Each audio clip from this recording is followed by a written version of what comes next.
Bonjour. Dans le cadre du cours d'odontologie pédiatrique, nous avons le plaisir de vous présenter un cours sur les anomalies congénitales du développement orofacial, cours qui va être présenté en 3 parties. Il est destiné aux étudiants de 5e année médecine dentaire. Commençons par des cas cliniques. Ici, on voit le petit Ahmed, 8 ans, agénésie dentaire multiple, cheveux clairsemés, sourcils et cils absents, peau sèche et ongles cassés. Vous voyez dans les vues intrabuccales des agénésies dentaires multiples. On vous demande votre diagnostic et votre conduite à tenir. Le deuxième cas est Eddie, 11 ans, qui nous consulte pour des problèmes esthétiques et fonctionnels avec un crâne assez volumineux, la persistance des dents temporaires, un retard d'éruption des dents permanentes qui sont retenues. Et sur l'examen radiologique, nous voyons un nombre important de dents surnuméraires. Aussi, la radio de thorax montre une déformation du rachis et des clavicules hypoplasiques. Le troisième et dernier cas clinique, il s'agit de la fillette Helle de 4 ans qui consulte pour des problèmes esthétiques avec un léger retard du développement neuropsychologique, des fentes palpébrales obliques, une microdontie et un retard d'éruption associé à des agénésies dentaires.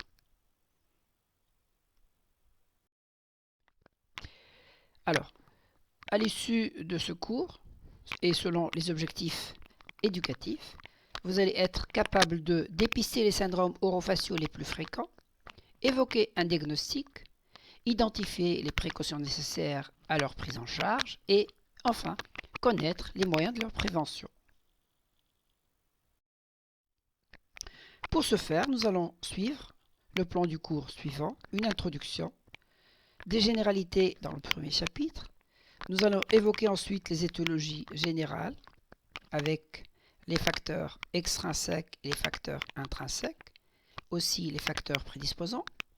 Le troisième chapitre parlera ou évoquera les formes cliniques avec une description des principaux syndromes. Ensuite, nous évoquerons la prévention de ces syndromes et une conclusion. Commençons par une introduction, où on peut dire que le médecin dentiste peut consulter des patients anormaux entre guillemets qui présentent un ensemble de signes cliniques et des symptômes, ce qui forme un syndrome, ayant des répercussions bucco-dentaires. La prise en charge multidisciplinaire de ces syndromes nécessite une coopération étroite entre plusieurs spécialités. Elle implique les néonatologistes, les pédiatres, les endocrinos, les chirurgiens infantiles, l'ORL, l'orthopédiste, etc. Et le médecin dentiste a sa place dans cette équipe de prise en charge où il doit bien s'intégrer, il doit tenir compte dans sa prise en charge de l'état général du patient et de la médication suivie.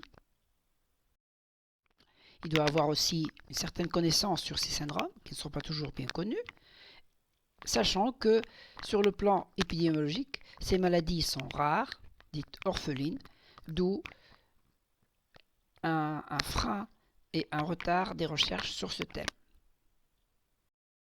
Nous pouvons avoir un aperçu sur ces syndromes dans le site www.orfa.net.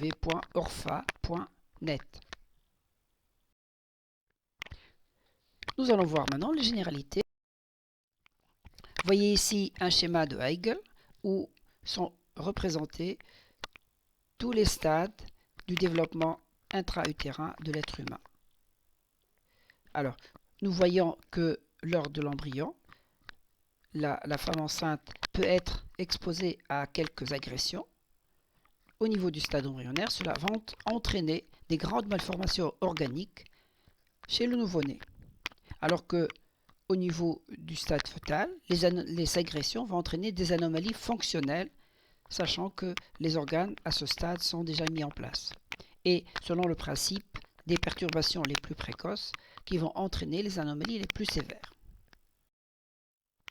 Selon les stades de développement, on va classer les anomalies en embryopathie. Ce sont les maladies contractées par l'embryon et qui se traduisent par des malformations comme la spina bifida ou la phocomélie. Et au niveau du stade fœtal, les maladies contractées par le fœtus seront appelées phœtopathies. Les organes étant déjà formés, comme on l'a dit, les phœtopathies vont se traduire par des déformations et des anomalies fonctionnelles à la naissance, comme l'hydrocéphalie. Le stade embryonnaire qui s'étale jusqu'au deuxième mois intra-utérin va voir ou peut voir apparaître des anomalies graves s'il y a des perturbations tératogènes de la morphogénèse. Ces anomalies peuvent être simples, intéressant la tête, le tronc ou les membres, ou composées comme les frères siamois. Ici, nous voyons l'exemple des demoiselles Abigail et Brittany des USA, qui ont en commun certains organes, et ceux-ci n'empêchent pas de s'intégrer plus ou moins normalement à la vie quotidienne.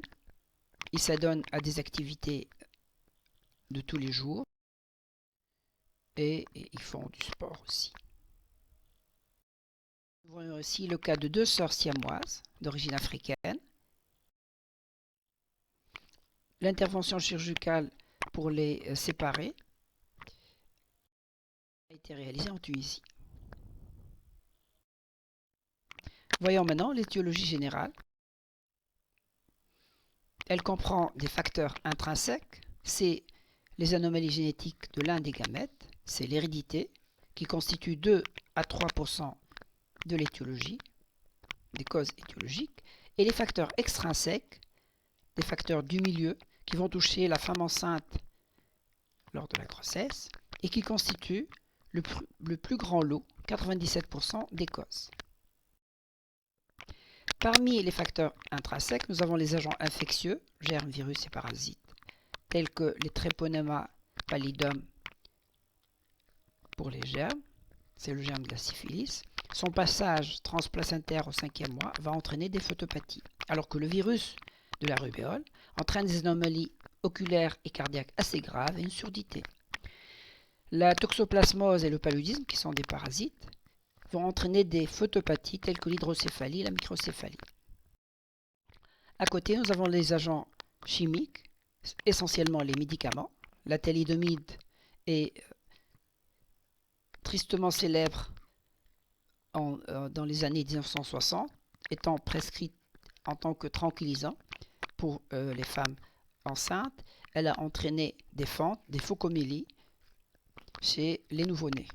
Les antibiotiques tels que l'aminoside, les tétracyclines, les corticoïdes, etc. peuvent entraîner aussi des anomalies au niveau des nouveau-nés. Nous avons aussi l'exemple du distelbène ou diéthylstilbestérol, qui est un œstrogène de synthèse, qui a été prescrit pour les femmes qui ne peuvent pas avoir d'enfants. Et il a entraîné une stérilité chez les filles des mères qui ont absorbé le distelbène pendant la grossesse. Et il y a eu donc des procès auprès des tribunaux.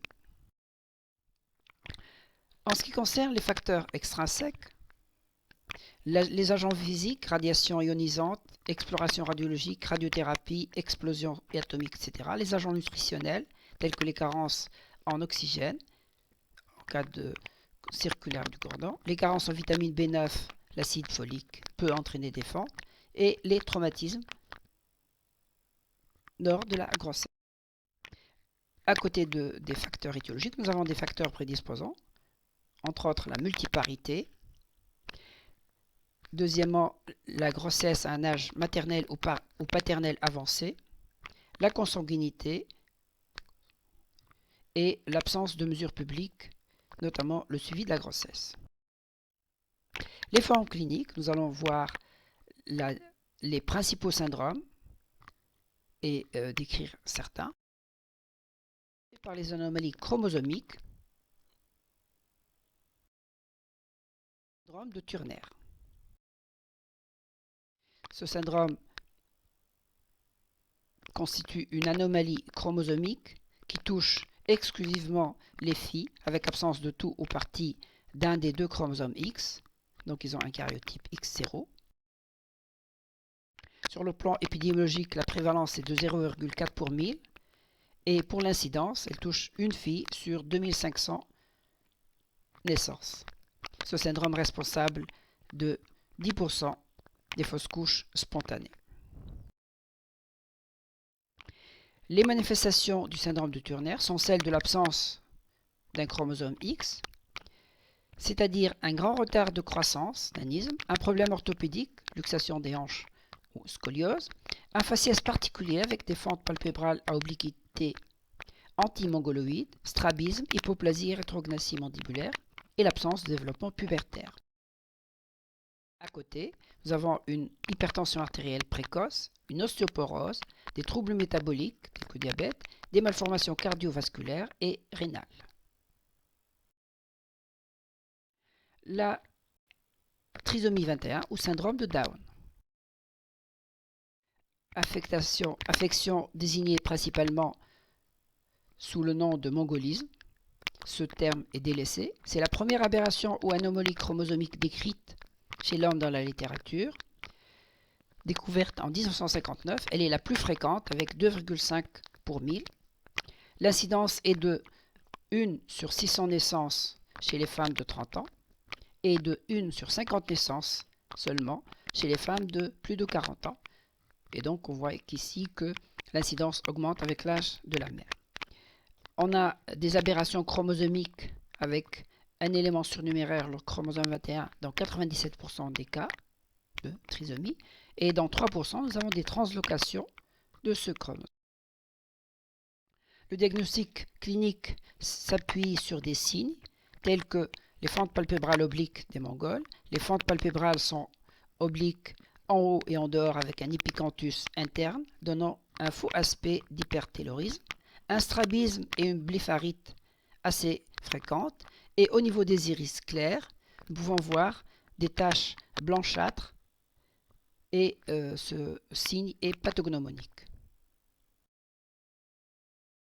La peau est sèche, la main est large, trapue. Il existe souvent une brachymésophalangie, raccourcissement de la deuxième phalange des doigts. Les doigts sont courts, surtout le pouce et l'auriculaire. Et nous avons quelquefois des clinodactylies, c'est-à-dire déviation latérale du doigt.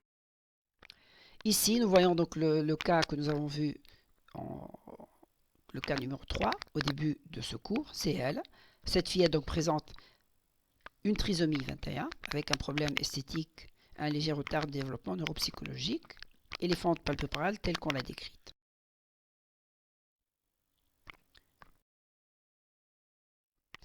Ces patients présentent souvent un retard mental d'intensité variable.